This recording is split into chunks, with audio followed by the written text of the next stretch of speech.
안녕하세요, 여러분. 배우이자 환경 실천가 박진입니다. 이 자리에서 여러분을 만나게 되어 정말 기쁘게 생각해요. 제가 두 아이의 엄마거든요. 그래서 평소에 아이들에게 환경 문제에 대한 교육을 어떻게 해야 할지 고민이 참 많았어요.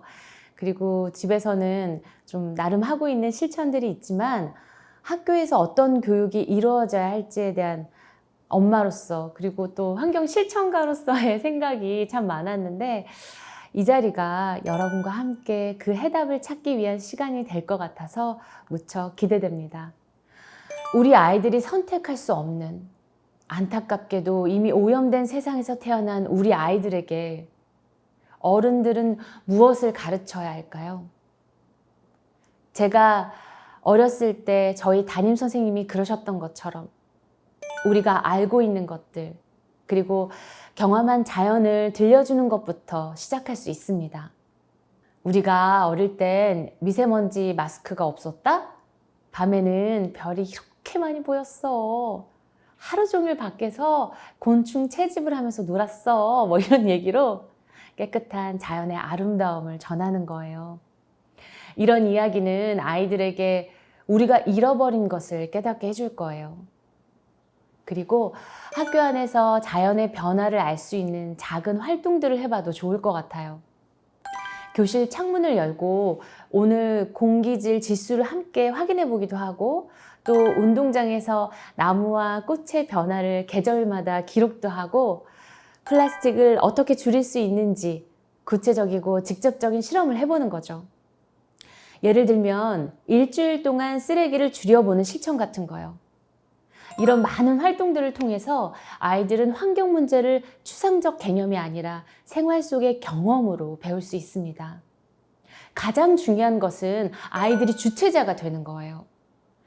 지금까지는 환경 문제를 교육할 때 단순히 지구가 아프다라는 안타까움에 동의를 구하거나 인류의 미래가 처한 공포를 이야기했다면 이제는 아이들이 주체자가 되어 실천가가 되고 우리가 함께하면 세상을 다시 바꿀 수 있다는 희망과 책임을 심어주는 것입니다.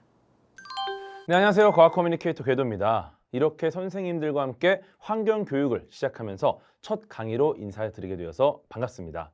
지금부터 환경에 대한 이야기를 한번 함께 나눠보도록 하겠습니다. 환경 위기, 음모론인가? 이런 고민도 많으시죠? 우리가 지금 겪고 있는 이 환경 위기, 아마 많은 선생님들께서 체감하고 계실 텐데요. 여전히 환경 위기가 음모론이라고 주장하시는 분들이 계시기는 합니다. 뭐 환경 문제에 기업이나 정부가 세금이나 규제를 늘리려는 수단은 아닐까? 뭐 사실 지금 이런 고민을 하시는 분들 많이 없긴 하지만 어떻게 보면은 뭐 이런 약간의 의문이 드는 분들 계시겠죠? 하지만 생물 다양성 평가 보고서에 따르면 현재 생물종의 100만 종이 멸종 위기에 있다는 것은 사실입니다. 왜냐? 미세 플라스틱, 숲이 파괴되었다든지 토양이 유실된다든지 해양 오염 이런 것들은 어쩌면 생물들에게 직접적인 생존의 문제라고 볼 수도 있겠죠. 근데 혹은 아주 극단적이긴 한데 환경단체와 기업이 이 환경 위기를 좀 과장해서 이야기하고 있다. 그런데 당연한 이야기겠지만 국제 NGO 단체들은 투명성 보고 의무와 외부 감사를 함께 받고 있습니다. 그렇기 때문에 그런 식으로 어떤 위기를 뭐 독단적으로 과장한다던가 이런 거는 굉장히 어려운 일이고요. 오히려 많은 NGO 단체들이 기업 활동을 감시한 입장이다 보니까 이해 충돌이 빈번해서 어떻게 보면 서로 뭐 입을 맞추기보다는 서로 감시하면서 더 나은 방향을 고민하는 상황입니다. 오존층 구멍. 예. 어떤 상황일까요? 성층권의 오존이 태양 자외선을 막아주면서 어쩌면 우리에게 굉장히 또 이득을 주는 거죠. 그런데 극지방의 오존층이 급격하게 뚫리고 있다. 이런 이야기를 들어보신 적 있으실 겁니다. 에어컨, 냉장고, 자동차 에어컨의 냉매제나 에어로졸 스프레이 등에 사용되는 프레온 가스로 인해 이게 파괴된다라는 게 1980년대에 밝혀졌죠. 과학자들이 고민을 한 거예요. 야, 이 프레온 가스 때문에 오존층이 파괴되면 우리가 이대로 있으면 정말 큰 위기가 닥칠 수 있다. 어떻게 저 프레온 가스를 대체해서 오존층을 되살릴까? 역시 과학기술로는 해결 못할 것이 없습니다. 실제로 대체제가 있었습니다. 바로 수소불화탄소였습니다. 물론 다만 이게 초기 생산량이 제한적이고요. 기술 전환 비용이 반영되다 보니까 프레온가스보다 비싸서 쉽사리 대체하기가 어려웠죠.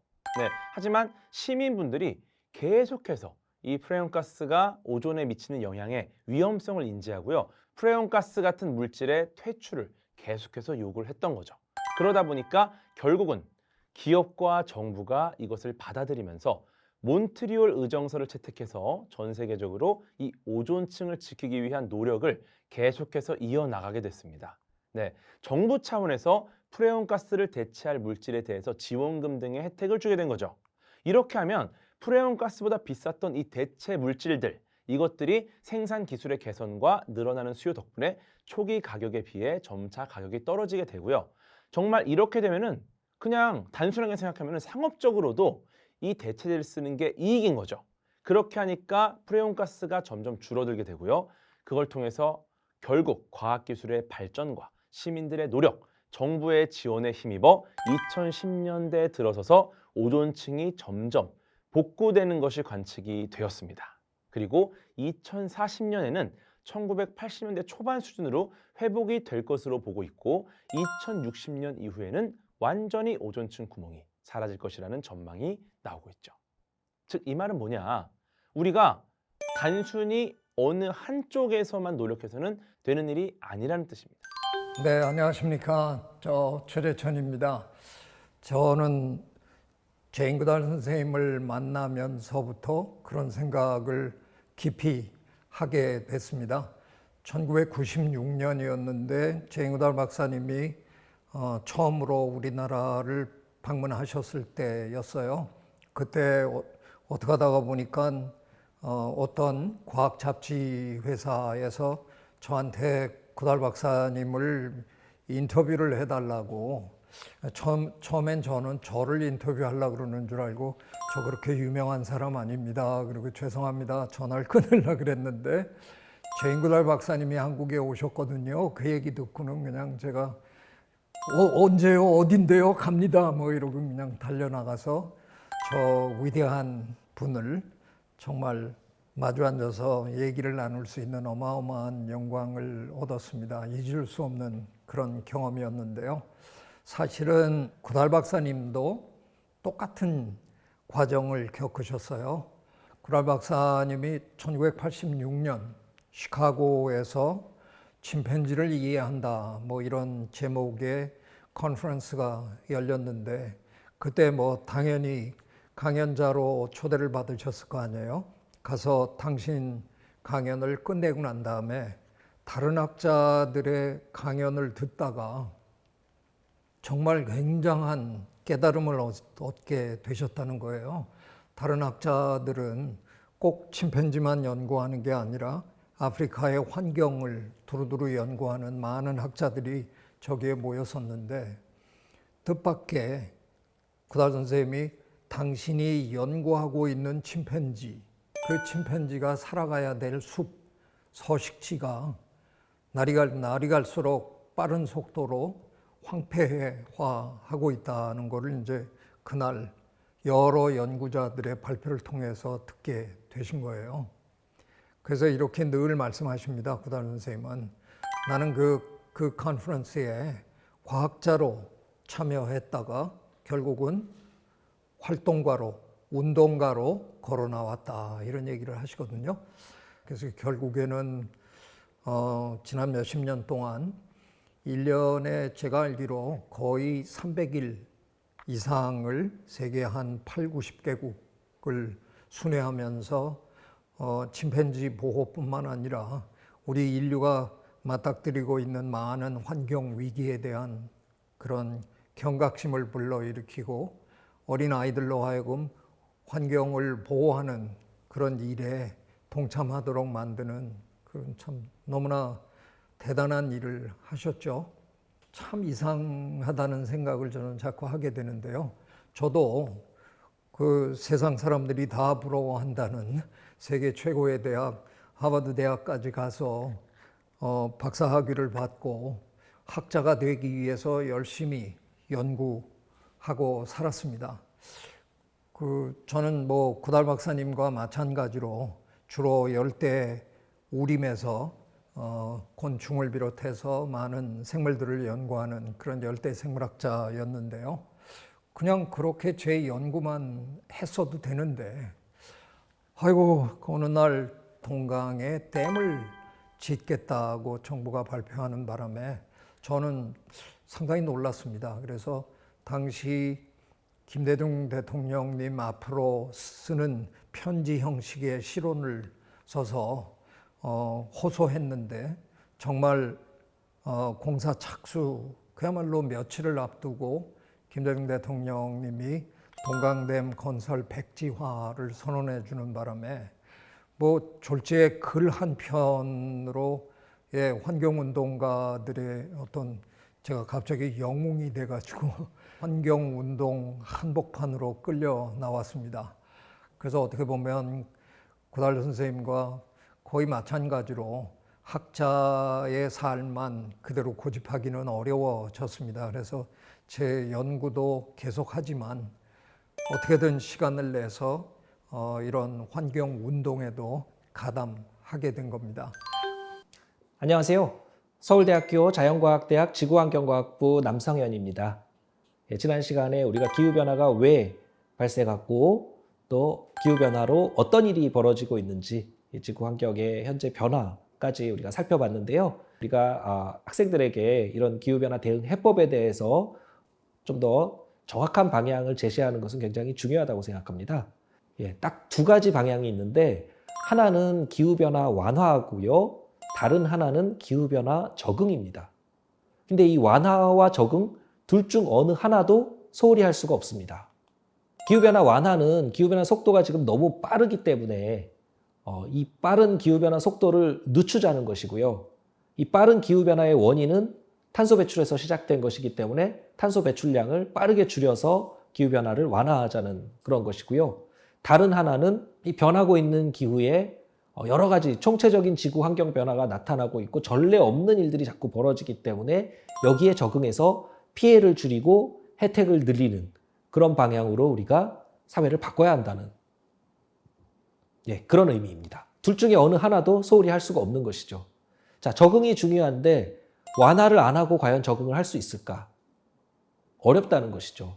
자, 그럼 첫 번째로 기후변화 완화 노력, 그쪽 완화를 위해서 어떤 노력을 해야 될 것인가?